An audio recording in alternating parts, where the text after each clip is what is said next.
நண்பர்கள் அனைவருக்கும் அன்பார்ந்த வணக்கங்க. இன்றைய பதிவில் ஜெர்சியில் ஒரு கன்று மாடு ஒன்று விற்பனைக்கு வந்திருக்குது. இன்றைக்கி கன்று ஈன்ற மாடுங்க. மாடும் கன்று நல்ல தெளிவாக இருக்குது. கறவை கேரண்டி கொண்ட மாடு கம்மி பட்ஜெட்டில் விற்பனைக்கு வந்திருக்குது. இந்த மாடு எந்த ஊர்லேருந்து விற்பனைக்கு வந்திருக்குது, இந்த மாட்டினுடைய கறவை திறன் எவ்வளோ, விலை நிலவரம் எல்லாமே தனித்தனியாக பார்க்கலாம் வாங்க. அதுக்கு முன்னாடி நம்ம சேனலை சப்ஸ்கிரைப் பண்ணிட்டு இந்த வீடியோவை ஸ்கிப் பண்ணாமல் பாருங்கள். மாடு ஜெர்சி டைப்பு தான். ஈன்றிருக்கிறது வந்து 3ஆம் ஈத்து மாடு. கன்று வந்து 3ஆம் ஈத்து ஈன்றிருக்குதுங்க.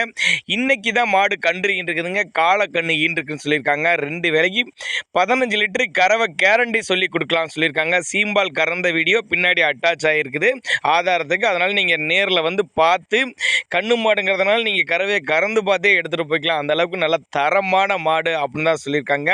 மாடு நல்ல மடி செட்டு, நல்ல காம்பளத்தில் இருக்குது. மடிக்கூச்சல் அதான் மாடு. 3ஆம் ஈத்து ஈன் இருக்குதுங்க. ஜெர்சி டைப் மாடு. நல்ல ஃபேக்ட் தரக்கூடிய மாடு. திருச்சி மாவட்டம் காட்டுப்புதூருங்கிற பகுதியிலேருந்து விற்பனைக்கு வந்திருக்குது. தமிழ்நாடு பூரா டிரான்ஸ்போர்ட் வசதி உண்டு.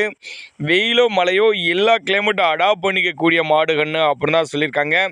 மாட்டுக்கு சரி கண்ணுக்கு சரி இருக்க வேண்டிய இடத்துல இருக்கிற சுழி மூட்டை இருக்குது. நெத்தி சுழி ஆகட்டும், முதுகு சுழியாட்ட கட்டுற ஸ்தானத்தில் இருக்குது. தவறான சுழி எதுவும் இல்லை அப்படின்னு தாங்க நம்ம விற்பனையார் சுட்டி காட்டுறா. அப்படி அதனால் நீங்கள் தாராளமாக வாங்க. நல்ல உடலமைப்பில் இருக்கக்கூடிய மாடு, நல்ல எலும்பு கணத்தில் அருமையான மாடு, நல்ல கறவை திறன் வாய்ந்த மாடு. கறவை கேரண்டி சொல்லியே கொடுக்கலாம் 2 வேளைக்கு அப்படின்னா நம்மளோட விற்பனையாளர் தெரிஞ்சுக்க. அப்படி தேவைப்படும் நபர்கள் மட்டும் தாராளமாக கான்டாக்ட் பண்ணுங்கள். கறவை வீடியோ இப்போ தான் கறந்துருக்காங்க. கறவை வீடியோ அட்டாச் ஆகிருக்குது. ஃப்ரெஷ்ஷான மாடாக இருக்குதுங்க. தேவைப்படும் நபர்கள் மட்டும் தாராளமாக அவரோட கான்டாக்ட் நம்பரை கான்டாக்ட் பண்ணுங்கள்.